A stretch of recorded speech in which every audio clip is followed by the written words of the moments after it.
नमस्कार। आज हम बात कर रहे हैं गोलमगढ़ के शिवालय के बारे में, जो कि भीलवाड़ा राजस्थान में हमें दिखाई देता है। यह एक अद्वितीय यानी कि यूनिक एग्जाम्पल है, शिवालय है, जो कि पूरे भारत में हमें ऐसा दूसरा दिखाई नहीं देता। ये जो चित्र हम देख रहे हैं यहाँ पर, ये गोलमगढ़ के शिवालय का ही चित्र है, जो कि अनेक दिशाओं से, चाहे नॉर्थ हो, साउथ हो, वेस्ट हो, ईस्ट हो, इन सभी चारों ओर से जो है ये पिक्चर ली गई है। और इसका इसकी जो खासियत है वो है यहाँ पर जो घट पल्लव है और जो शिवलिंग है, ये यहाँ पर अलंकरण के तौर पर दिखाई देते हैं।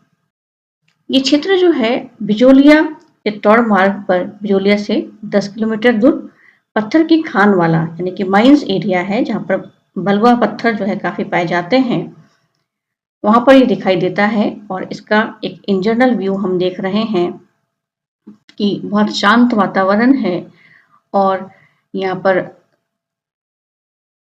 पानी है, पाषाण है, स्टोन है, जैसा कि यहाँ पे बिखरे हुए पत्थर आपको बहुत दिखाई दे रहे हैं। ऐसे पत्थर काफी मिलते हैं और इन सभी के साथ में यहाँ पर ये इनके बीच में कह सकते हैं कि ग्रीनरी भी है और साथ में यहाँ पर ये मंदिर भी बना हुआ है। मंदिर भी बहुत स्मॉल साइज का है, बहुत ज्यादा इसकी हाइट नहीं है। ये 10 फीट का एक शिवालय है। तो इस माइंस एरिया के बीच में बिल्कुल ऐसा लगता है कि निर्जन एरिया है, कोई वहां पर रहता नहीं है और उनके बीच में जो है ये मंदिर आज भी मौजूद है। राजस्थान में अगर हम गुप्तकाल के बारे में देखें तो यहाँ पर बहुत सारे ऐसे स्थान हैं जो कि हम इस मैप में भी देख रहे हैं, जो कि गुप्त काल के एग्जाम्पल के तौर पर दिखाई देते हैं। जैसा कि हम देखें कि जालौर है, जोधपुर है, बीकानेर का रंग महल एरिया है जहाँ पर एक मुखी शिवलिंग प्राप्त होता है। भरतपुर के क्षेत्र में बलराम की प्रतिमा हमें मिलती है। टोंक और उसके आसपास के एरिया में हमें गुप्त काल के कॉइन्स बहुत मिलते हैं। रैड है, कारकोट नगर है, यहाँ पर गुप्तकालीन सिक्के हमें काफी प्राप्त हुए हैं। तो अनेक एग्जाम्पल्स जो हैं गुप्ता आर्ट के रिमेन्स के तौर पर आज भी यहाँ पर मौजूद हैं। लेकिन यहाँ पर हम जो बात कर रहे हैं वो इस सर्किट की चर्चा हम खास तौर पर कर रहे हैं, जो कि हम यहाँ पर जो स्काई ब्लू डॉट है उससे हम देख रहे हैं कि सर्किट यहाँ पर इस क्षेत्र में राजस्थान के दक्षिणी हिस्से में बन रहा है। और इन्हीं के बीच में आता है आपका भीलवाड़ा का क्षेत्र, जहाँ पर गोलमगढ़ का ये यूनिक शिवालय मौजूद है और इसी को हम आज अपने अध्ययन में शामिल कर रहे हैं। अगर हम मंदिर निर्माण की बात करते हैं तो इसकी परंपरा गुप्तकाल से स्टार्ट होती है, लेकिन हम सभी जानते हैं कि जो प्रारंभिक स्टेज था, प्रारंभिक काल था, वहां पर देवी देवताओं की पूजा से पहले जो नेचर वर्शिप है उसकी परंपरा थी। ट्रिनिटी का कंसेप्ट हम उत्तर वैदिक काल में देखते हैं। कुछ मूर्तियां, कुछ सिंबल्स के तौर पर जो है प्रतीक बनते थे और उन पे पूजा जो है की जाती थी और उसको किसी चबूतरे पर, किसी थान में, किसी स्थान पर स्थापित किया जाता था। कभी उनको ढकने के लिए थोड़ा सा उन पर एक मंडप जैसा आच्छादन कर दिया जाता था। लेकिन मुख्य तौर पर जो मंदिर बनते हैं उनकी परंपरा भारत में हम गुप्त काल से ही मानते हैं। और राजस्थान के संदर्भ में भी हम बात करें कि गुप्त काल के मंदिर यहाँ पर भी दिखाई देते हैं। कुछ अच्छी कंडीशन में हैं, कुछ रिमेन्स के तौर पर हैं, डिस्ट्रॉय हो चुके हैं, कुछ आर्टिफैक्ट्स के तौर पर यहाँ पर गुप्त काल के रिमेन्स हमें मिलते हैं। गुप्त काल के आर्किटेक्चर की खासियत थी कि इसमें जो है जो संरचना बनने स्टार्ट हुई वो जनरली वर्गाकार यानी कि स्क्वायर शेप की हुआ करती थी। उसमें पत्थरों को जो है एक के ऊपर एक जमा करके जो स्ट्रक्चर है उसका निर्माण किया जाता था और मुख्यतः हम कह सकते हैं कि इसके बहुत भाग नहीं होते थे। जो मेन संरचना या जो मेन मूर्ति है या जो आइडोल है या शिवलिंग है, जो भी पूजा के लिए निर्मित जो स्ट्रक्चर था उसको ढकते हुए, उसको कवर करते हुए, सेफ करते हुए जो है उस पर संरचना बनाई जाती थी। जैसा कि हम यहाँ पर भी देख रहे हैं कि ये मंदिर जो है, ये जो शिवलिंग है वो पूरे एरिया को कैप्चर कर रहा है और उसके ऊपर जो है ये एक स्ट्रक्चर, एक मंडप जो है बनाया गया है। साथ में जो है ये शिवलिंग का एक डिटेल पिक्चर आप यहाँ पर देख सकते हैं कि ऊपर त्रिशूल है, नीचे लिंग है और ये एक 5 फीट का एक बड़ा शिवलिंग है। गुप्त काल में ही द्वार अलंकृत होते थे, उनमें गंगा यमुना की जो मूर्तियां हैं वो ऊपर की साइड में बनाई जाती थी। यहाँ पर अलंकरण में घट पल्लव है, स्तंभ है, साथ में एक छोटा लघु मंडप या अंतराल जैसा बना दिया जाता था। ये खासियत जो है हम गुप्त काल में देखते हैं, जहाँ पर जो पत्थर को ज्यादा यूज किया गया है और जो चूना है, जो गारा है, उनको इतना यूज नहीं किया गया है। बिना चूने और गारे के जो है बिल्डिंग्स का निर्माण होता था और पत्थरों को जमा करके बनाया जाता था, जैसा कि हम गुप्त काल के मंदिर के फीचर्स के तौर पर यहाँ पर भी देख सकते हैं कोलमगढ़ को। इसमें भी आप ऐसा ही देखेंगे कि ये संरचना बनाई गई है पत्थरों को जमा करके। पत्थरों के जो है कई सारे रो जो है एक के ऊपर एक जमाए गए हैं और उससे जो है ये स्ट्रक्चर तैयार किया गया है। तो गोलमगढ़ का जो शिवालय है ये आर्किटेक्चर के पॉइंट ऑफ व्यू से भी बहुत इंपॉर्टेंट है और ऐसा शिवालय हमें पूरे भारत में दूसरा गुप्त काल का दिखाई नहीं देता है या ऐसा मंदिर हमें नहीं दिखाई देता है। इसीलिए ये एक अद्वितीय और असाधारण अनुपम स्मारक है, बिल्डिंग है, मंदिर है, शिवालय है या सर्वतोभद्र मंडप है। ये जो बिल्डिंग है या जो स्मारक है ये वर्गाकार है, तो स्क्वायर शेप में है, जो कि लगभग हम कह सकते हैं कि ये 10 फीट इसकी हाइट है।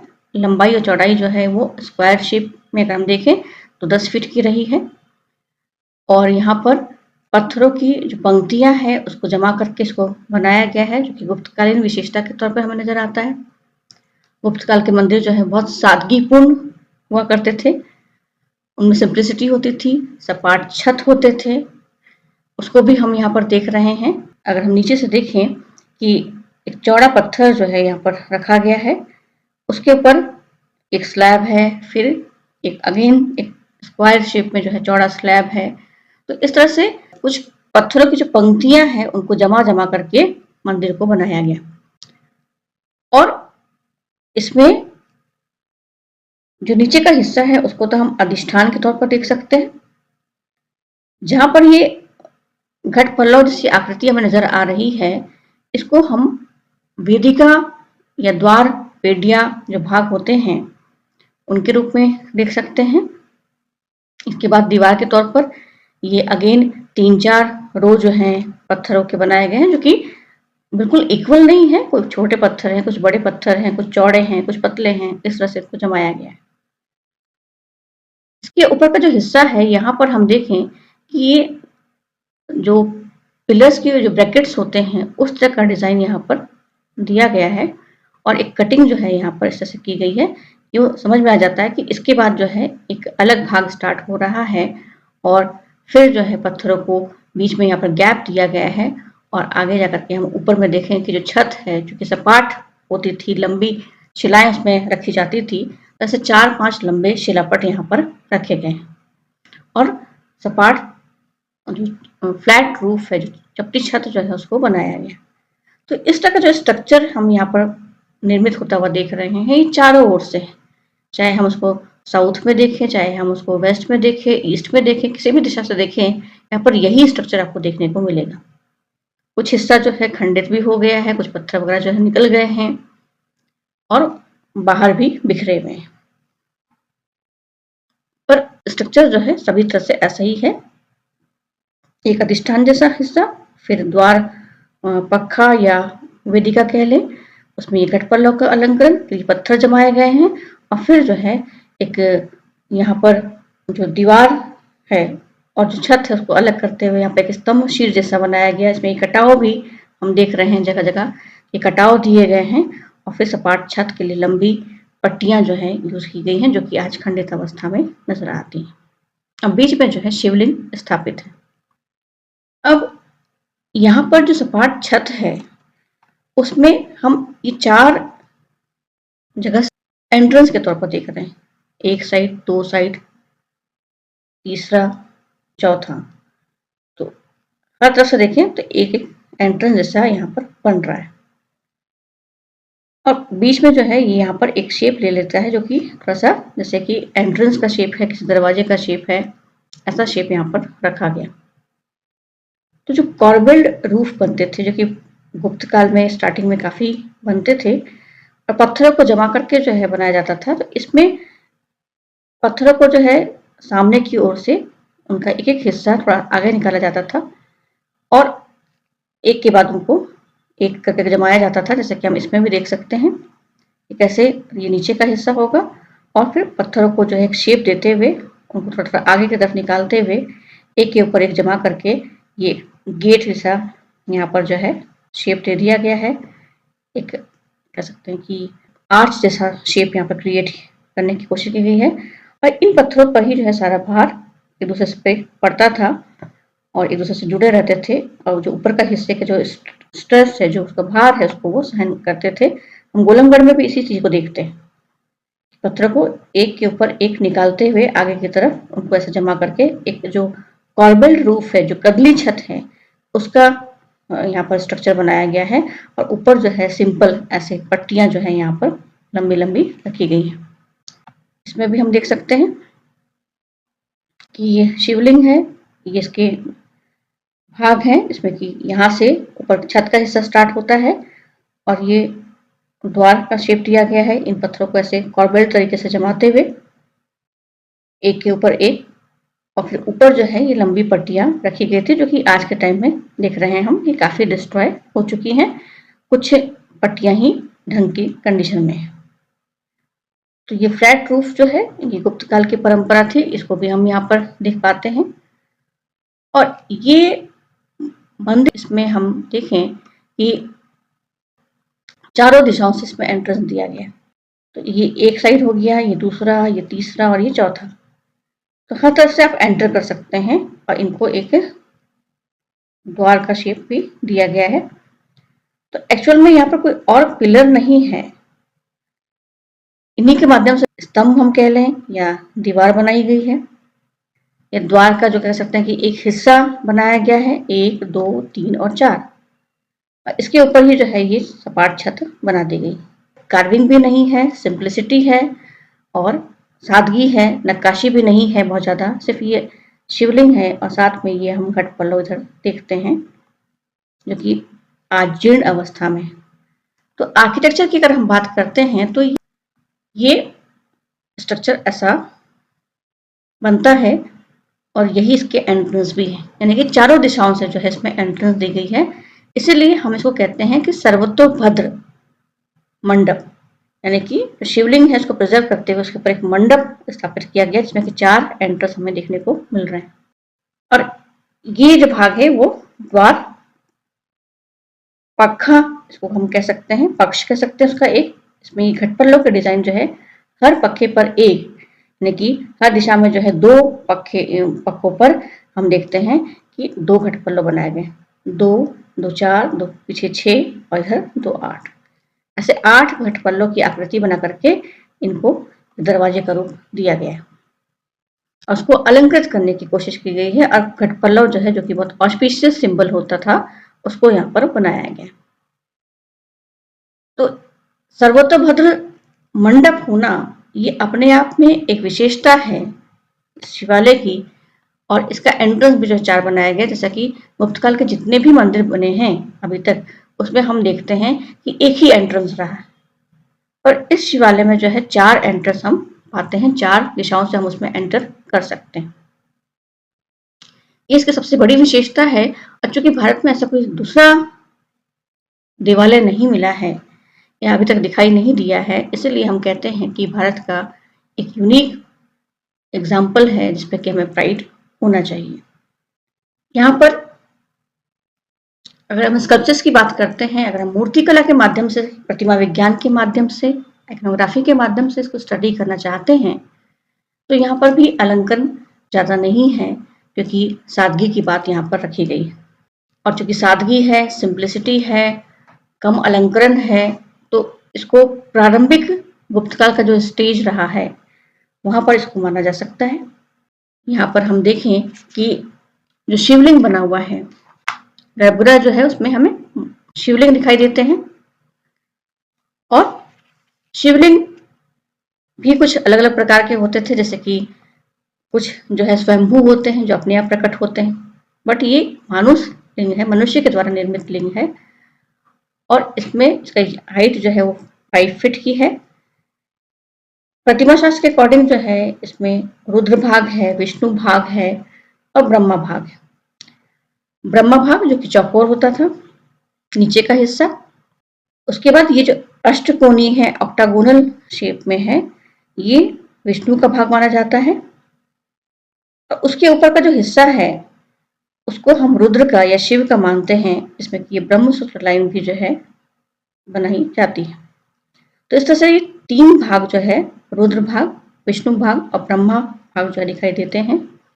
रुद्र भाग गोल होता है, विष्णु भाग अष्टकोणीय होता है और ब्रह्मा भाग चौकोर शेप का होता है। तो ये त्रिभाग वाला जो शिवलिंग है इसको भी हम यहाँ पर देख रहे हैं। और रुद्र भाग में यहाँ पर हम त्रिशूल है, जिसमें कि उसका जो स्टिक है, नीचे का दंड है वो नहीं है और साथ में उसके नीचे लिंग बना हुआ है। खासियत ये है कि ये चारों दिशाओं से ऐसा ही दिखाई देता है, चारों दिशाओं में ये ऐसी ही आकृति बनाई गई। हम वेस्ट और नॉर्थ फेस को देख रहे हैं चतुर्दिक शिवलिंग का। तो त्रिशूल और उसके नीचे ये लिंग आकृति ये सभी में बनाई गई, हर दिशा में बनाई गई है, नॉर्थ, वेस्ट, साउथ और ईस्ट में। तो शास्त्र के अनुसार, चाहे वो बृहत संहिता हो, विष्णु धर्मोत्तर पुराण हो, ये जो टेक्स्ट हमारे रहे हैं उसमें इस तरह के शिवलिंग की चर्चा तो होती है कि शिवलिंग के जो है 3 भाग बनाए जाते हैं। ऐसे कई सारे शिवलिंग हमें अनेक स्थानों पर मिले हैं, लेकिन यहाँ पर हम देखें कि त्रिशूल और जो लिंग है वो एक साथ बनाए गए और चारों दिशाओं में जो है शिव को बनाया गया है। ये यहाँ की एक खासियत है, क्योंकि 4 एंट्रेंस है और चारों दिशाओं में सेम चीज जो है वहां पर बनाई जा रही है, त्रिशूल, उसके नीचे लिंग। और इसमें भी अगर आप ध्यान से देखें तो ये जो लिंग की जो आकृति है वो एक लाइन ड्राइंग के समान है और ये नीचे में आकर के जो है 5 इंच का अगेन एक ऊर्ध्व लिंग जो है बनाती है। तो लिंग की ये आकृति भी जो है एक डिफरेंट तरह की आकृति है, चाहे इसको हम ब्रह्म सूत्र के तौर पर देखें, चाहे हम इसको एक लिंग के तौर पर देखें, ऊर्ध्व लिंग के तौर पर देखें, इसको हम ऐसा देख सकते हैं। और ये रेखाकृति है, एक लाइन ड्राइंग यहाँ पर नजर आती है। इस तरह के जो शिवलिंग है वो हमें कुषाण काल, गुप्त काल में 4-5 फीट के शिवलिंग बहुत मिलते हैं।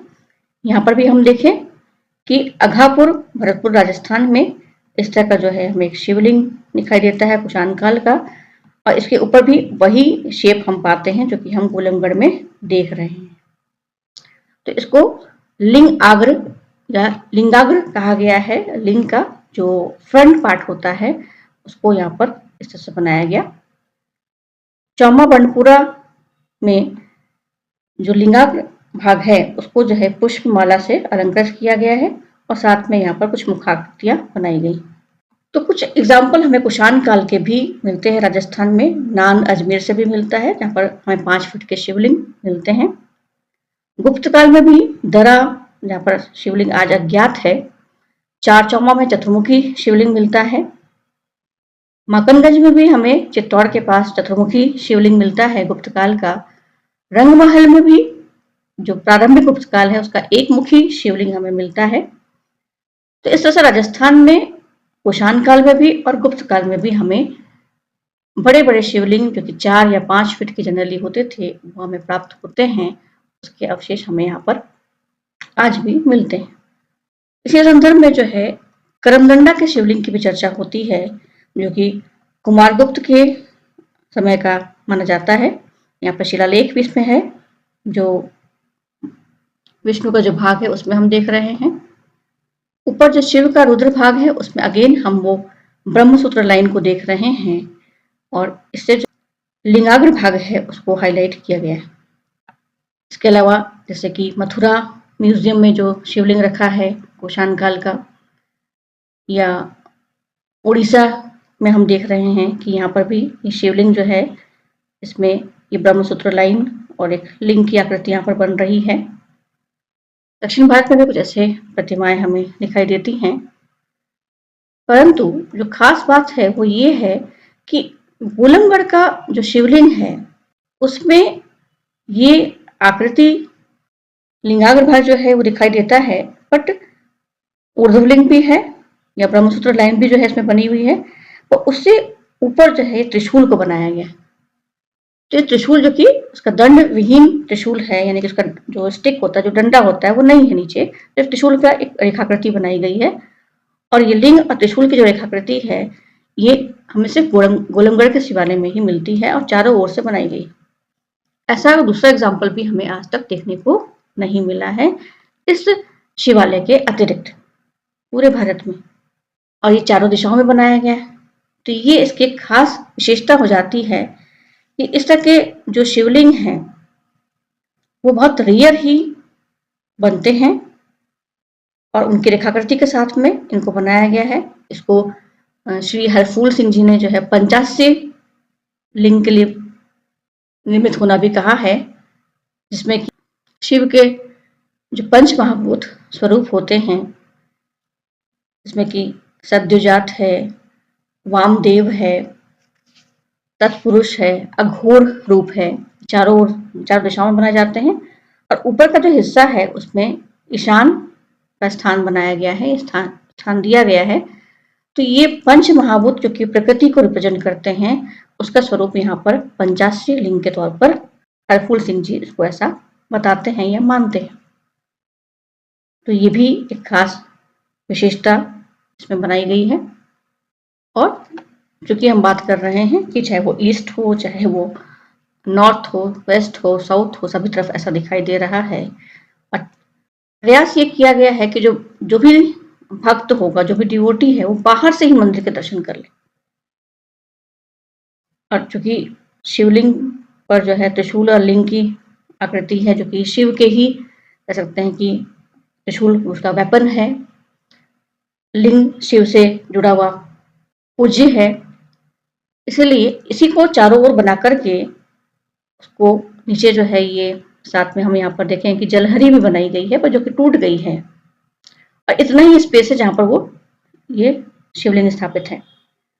तो अंदर घुसने के लिए कोई बहुत जगह नहीं है, और इसको प्रिजर्व करते हुए ये मंडप बना दिया गया। इसमें 4 एंट्रेंस बनाए गए हैं कि चारों दिशाओं से कोई भी व्यक्ति जाए तो उसको एक ही समान जो है स्वरूप दिखाई दे, उसको किसी एक और आने की भी जरूरत नहीं है, पूरा मंदिर की परिक्रमा करेगा बाहर से और उसको एक ही स्वरूप जो है चारों ओर से दिखाई देगा। जो डिवोटी है, जो भक्त है, उसके लिए ये एक चतुर्दिक दर्शनीय शिवलिंग है, जो कि चारों दिशाओं से जो है दिखाई देता है, चारों दिशाओं से एक जैसा दिखाई देता है, इसलिए इसको चतुर्दिक दर्शनीय शिवलिंग हम कहते हैं। और ऊपर सर्वतोभद्र मंडप है, जो कि अगेन उसके 4 एंट्रेंस हैं, 4 दिशाओं से वो खुला हुआ है, इसलिए वो हर दिशा से हम उसमें दर्शन कर सकते हैं। तो सर्वतोभद्र मंडप और चतुर्दिक दर्शनीय शिवलिंग, ये खास विशेषता है कि 4 एंट्रेंस और चारों दिशाओं से एक दिशा दिखाई देने वाला शिवलिंग। ये गुप्तकालीन टेम्पल्स में गोलमगढ़ के जो मंदिर हैं, या ये जो मंदिर है, इसकी खास विशेषता है, जैसा कि दूसरा कहीं और नहीं है। इसीलिए इसको हम भारत का गुप्त काल का अद्वितीय, असाधारण, अनुपम शिवालय या मंडप कह सकते हैं। सबसे बड़ी विशेषता हमें यहाँ पर दिखाई देती है। दूसरी बात जो अलंकरण के तौर पर हम देखते हैं, उसमें घट पल्लव आते हैं। गुप्तकाल के जैसे मंदिर में हम यहाँ पर सांची का भी एग्जाम्पल देख रहे हैं कि 5th सेंचुरी में बना। इसमें भी वही पत्थरों को जमा करके जो है गर्भगृह बनाया गया है।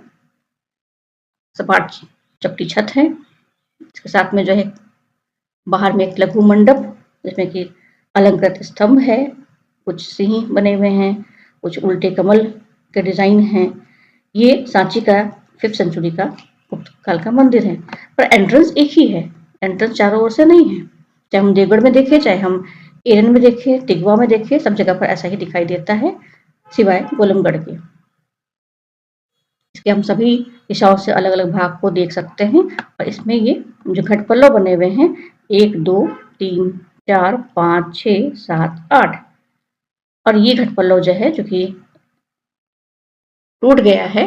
और यहाँ पर हम देखते हैं कि लोहे की जो कील होती है उस तरह की गड़ा हुआ है, जिससे कि अनुमान होता है कि किस तरह से इन पत्थरों को ज्वाइन किया जाता था, क्योंकि इसमें जो है लाइमस्टोन का यूज नहीं होता था। तो जो दूसरी खास विशेषता हम यहाँ पर देख रहे हैं अलंकरण में, वो सिर्फ घट पल्लव की है। और घट पल्लव रेखाकृति के रूप में है, बहुत तक्षण जो है कार्विंग जो है बहुत डीप नहीं है, बहुत गहरी नहीं है यहाँ पर। और उसको हम यहाँ पर देखते हैं कि ये बनाया गया है। घट पल्लव जो कि मांगलिक सिंबल होते थे, ऑस्पिशियस सिंबल होते थे, प्राचीन काल से ही हम इनको देखते हैं। आज भी बहुत महत्व है मांगलिक कलश का। हम पूजा में जो है कलश की स्थापना करते हैं, ये हमारे पूजन परंपरा में भी है। और भारतीय परंपरा में हम प्राचीन काल से इस मांगलिक घट को जो है देखते हैं। यात्रा में जाते समय भी हमारे यहाँ पर आज भी घरों में एक कलश द्वार पर रखा जाता है, जिसमें कि पुष्प डाल करके, फूल डाल करके रखा जाता है। और उस जल और उस कलश को देखना बहुत शुभ माना जाता है। उसके आधार पर हम जब यात्रा स्टार्ट करते हैं तो हर चीज हमारा मंगलमय होता है, ऐसा माना जाता है, ऐसी मान्यता है। हमारे घर में आज भी ऐसी मान्यता है। और उसी चीज को, उसी शुभ सिंबल को मंगल कलश के तौर पर हम यहाँ पर भी देख रहे हैं। जैसा कि मांगलिक घट जो है हमें काफी दिखाई देते हैं। ये पूर्ण प्रॉस्पेरिटी होती है, समृद्धि होती है, संपन्नता होती है, पूर्णता होती है, लाइफ है, लाइवलीनेस है, सजीवता है, जीवन है, आनंद है, सौभाग्य है, ऐश्वर्य है, इसका सिंबल ये माना जाता है। और चाहे महाभारत के टेक्स्ट हों, जैन टेक्स्ट हों, पाली साहित्य हो, सभी पुराने ग्रंथों में इस तरह की चर्चा होती है कि इस तरह के जो मांगलिक कलश होते हैं वो बहुत शुभ होते हैं, और उनको पूजा के समय में या द्वार पर उनको स्थापित किया जाता है। तो यहाँ पर हम ये घट पल्लव आकृति देख रहे हैं, वास एंड फोलियज को देख रहे हैं। और इसका मतलब क्या है कि सिंपल सी बात है कि एक घड़ा है, घट मीन्स घड़ा, पल्लव मीन्स लीव्स, पंखुड़ियाँ, उनको निकलता हुआ देख रहे हैं। अगर हम यहाँ पर ध्यान से देखें तो यहाँ पर एक मोटी सी रस्सी है, जिसको टिकाना है, उसको नीचे सपोर्ट देना है, तो एक मोटी सी रस्सी है और ये घड़ा बना हुआ है। यहाँ पर भी कुछ जो पत्ते होते हैं उनके डिजाइन दिए गए हैं। ये चौड़ा घड़ा है, इसका जो नेक है वो शॉर्ट हाइटेड है, और उसमें से जो है ये कमल के पुष्प या पत्तियां, पत्रगुच्छ निकल रहे हैं, जो कि कहीं पर थोड़ा से ज्यादा हैं, दोहरे हैं, कहीं पर वो सिंगल भी बने हुए हैं, एकल रूप में भी दिखाई देते हैं यहाँ पर ये जो द्वार पखा है या जो ये पूरा हिस्सा है उसको कवर करते हुए यहाँ पर चौड़े जो है ये घट पल्लव बनाए गए हैं। तक्षण बहुत गहरा नहीं है, लाइन ड्राइंग है।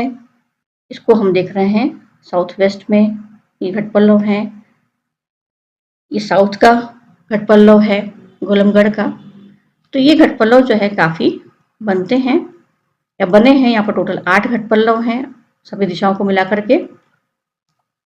कुछ खंडित भी हो गए हैं, हम यहाँ पर और भी देख सकते हैं इनको। हर एक दिशा के जो घट पल्लव हैं उनको हम यहाँ पर देख पा रहे हैं। यहाँ पर भी देखिए कि रस्सी है, उसके ऊपर ये एक फूल भी बना हुआ है। तो जैसे कि कलश वगैरह होते तो नीचे पत्ते होते हैं, फिर उस पर हम नारियल रखते हैं, तो उसी तरह से यहाँ पर घट के नीचे भी जो है कुछ पत्ते रखे गए हैं। फिर घड़ा है और घड़े से फिर लटकती हुई, बाहर की तरफ लटकती हुई जो है पंखुड़ियाँ हैं और पुष्प गुच्छ हैं, पत्र गुच्छ हैं। तो ये द्वार पर एक डिजाइन के तौर पर दिया गया है, और सिर्फ डिजाइन नहीं है, वो एक ऑस्पिशियस सिंबल है, एक मांगलिक कलश है, पूर्ण घट है। ये यहाँ पर दूसरा अलंकार हमें दिखाई देता है, इसमें सादगी भी है। और इस तरह के जो चौड़े घट हैं ये गुप्त काल के जो मंदिर थे उनकी विशेषता भी है। तो गुप्त काल के जो मंदिर है जिसमें ये हम देख रहे हैं यहाँ पर दशावतार टेम्पल देवगढ़ का 473 AD के पहले का, उसमें हम देखें तो ये अगेन वो रस्सी है, ये घट बने हुए हैं, उसमें भी ये नीचे भी कुछ पत्र की आकृतियां हैं और घड़े से निकलती हुई ये लताएं हैं, वो पत्रगुच्छ हैं। तिगवा में हम देख रहे हैं जो कंकाली देवी टेम्पल है उसमें, यहाँ पे भी जो चौड़े घट हैं, उनकी जो गर्दन है छोटी है, चपटी है, चपटे घट हैं और ये उसमें से पत्रगुच्छ निकल रहे हैं। तो ये जो एग्जाम्पल हैं वो हमें देवगढ़ में भी मिलते हैं, एरन में भी है, तिगवा में भी है। इस तरह के चौड़े घट हमें मिलते हैं जो कि गुप्त काल की विशेषता के तौर पर हमें दिखाई देते हैं। बाद में ये थोड़े सकड़े हो जाते हैं, इतने चौड़े घट हमें दिखाई नहीं देते, और गोलमगढ़ में भी इनको बनाया गया है। तो ये हम कह सकते हैं कि जो अलंकरण है वो बहुत गहरा नहीं है, सादगीपूर्ण है, गुप्त काल की विशेषताओं को लिए हुए है, और शिवलिंग और घट पल्लव ये यहाँ पर खास हमें आइकनोग्राफी या अलंकरण के तौर पर, कार्विंग के तौर पर दिखाई देते हैं, मूर्ति कला में हमें दिखाई देते हैं। तो शिवलिंग और ये घट पल्लव ही हमें यहाँ पर मेन अलंकरण दिखाई देता है, इसके अलावा यहाँ पर कुछ भी नहीं है। शिखर भी बिल्कुल सपाट है, आमलेख वगैरह जैसे कोई भाग नहीं है जो कि शिखर के बड़े होने का अनुमान देते हूँ। और ये 10 फीट का जो है वर्गाकार टेम्पल है। तो एक तरह से शास्त्र सम्मत इस मंदिर को जो है बनाया गया है, लेकिन यहाँ पर कदली छत है वो गुप्त काल की परंपरा में है या पूर्व गुप्त काल की परंपरा में है। ये घट पल्लव जो है थोड़े से लेटर गुप्ता पीरियड की परंपरा में है, यानी कि ये मंदिर जो पूर्व गुप्त काल है उसकी सादगी से होता हुआ जो लेटर गुप्त काल है वहां तक दिखाई देता है। और जिस तरह से जो अदर मंदिर हैं, देवगढ़ है, सांची है, एरन है, उनमें जितना कार्विंग है, जितना अलंकरण में भारीपन है, वो सब वहाँ पर दिखाई नहीं देता। बहुत सिंपल तरीके से इसको बनाया गया है और गंगा यमुना की प्रतिमाएं भी यहाँ पर नहीं है। संभवतः ऐसा इसलिए है क्योंकि ये छोटा सा एरिया था, बहुत शांत वातावरण है, पानी की वहाँ पर व्यवस्था है, पत्थर वहाँ पर बहुत अच्छी संख्या में मौजूद हैं, और उस पीसफुल वातावरण में जो साधु महात्मा लोग हैं वो आकर यहाँ पर रहते होंगे, स्टे करते होंगे। पास में यहाँ पर एक मठ जैसा भी बना हुआ है और भी मंडप हैं, कुछ छोटे आज के समय के भी मंदिर हैं यहाँ पर, तो वो सब यहाँ पर बने हुए हैं। और उसके माध्यम से हम देखते हैं कि जो गोलमगढ़ है एक छोटी जगह रही होगी जहाँ पर ऐसा लगता है कि किसी बड़े व्यक्ति ने इसको नहीं बनाया, जो साधु वगैरह रहते होंगे उन पर जो दान पुण्य आता होगा, कुछ चढ़ावा आता होगा, उनसे ही जो है उन्होंने जो शिवलिंग है उसको प्रिजर्व करने के लिए उसको एक छोटा सा मंडप या लघु देवालय का रूप दे दिया। और चूंकि इसमें अलंकरण या सज्जा के लिए जो आसपास के जो लोग हैं उन लोगों ने ही शायद यहाँ पर हल्की कार्विंग, गहरी कार्विंग नहीं है, हल्की कार्विंग करके या लाइन ड्राइंग के माध्यम जैसा बना करके ही यहाँ पर ये द्वार पर जो है एक ऑस्पिशियस सिंबल के तौर पर जो पूर्ण कलश है, जो घट है, उनको बना दिया। तो ये बात हम यहाँ पर पाते हैं और यही इसकी विशेषता है। तो जो प्रारंभिक कह सकते हैं गुप्त काल की जो संरचनाएं होती थी, उनकी जो विशेषताएं होती थी, चपटी छत है, पत्थरों को जमा करके जो है मंदिर का निर्माण करना है, सादगी है, वर्गाकार संरचना है, ये पत्थर से उनको जमाया गया है, चूने और गारे का प्रयोग नहीं किया गया है, लंबे पतले स्लैब्स को ही जमाया गया है, कदली छत है, इनको जो है हम यहाँ पर देख रहे हैं। इसके माध्यम से ये मंदिर जो है हमें खास तौर पर एक यूनिक देवालय के तौर पर दिखाई देता है और घट पल्लव से उनको सजाया गया है। जो दरवाजे हैं उनको एंट्रेंस में जो है उनमें जो अलंकरण दिया गया है ये पूर्ण कुंभ है, कलश है, मांगलिक कलश है, जो कि एक ऑस्पिशियस सिंबल है। इस तरह से जो गोलमगढ़ का जो शिवालय है ये बहुत ही यूनिक टेम्पल है, न सिर्फ भीलवाड़ा डिस्ट्रिक्ट का, न सिर्फ राजस्थान का, बल्कि पूरे भारतवर्ष का। और यही इसकी खासियत भी है। इस तरह का दूसरा शिवालय या मंडप जो कि सर्वतोभद्र रूप में हो, चारों दिशाओं से जो है आप उसमें एंटर कर सकते हो, चतुर्दिक दर्शनी शिवलिंग के साथ में हो, जो कि हर दिशा से जो है देखा जा सकता है, या इस तरह की जो घट पल्लव आकृति है जो पूरे द्वार पखे को जो है सजाए हुए है और कम सामग्री के साथ ही उसको एक सुंदरता देती है, उसको एक द्वार का रूप देती है कि उसमें 4 एंट्रेंस हैं। तो हर एंट्रेंस पे, हर दरवाजे के पक्ष पे जो है हम देखेंगे कि घट पल्लव देकर के इसको एक द्वार का भी रूप दिया गया है अगली छत के माध्यम से और इन घट पल्लव के माध्यम से कि एक दरवाजा है, एक एंट्रेंस है। ऐसा चूंकि दूसरा नहीं है इसलिए इसको हम अनयूजुअल, अद्वितीय, अनुपम कह सकते हैं। तो राजस्थान का एक बहुत बड़ा कंट्रीब्यूशन यहाँ पर हमें दिखाई देता है कि जिन्होंने भी इनको बनाया, चाहे वो कोई साधु महात्मा हो, कोई भक्त रहा हो, कोई छोटे कारीगर रहे हों, जिन्होंने इसको बनाया है सभी जो है बहुत साधुवाद के पात्र हैं कि उन लोगों ने ऐसी यूनिक संरचना डेवलप की और आज इसकी स्थिति बहुत सही नहीं है, बट फिर भी हम देखें कि खंडित होने के बावजूद भी जो है ये अपना एक यूनिक स्वरूप रखता है। इसको संरक्षण की बहुत आवश्यकता है।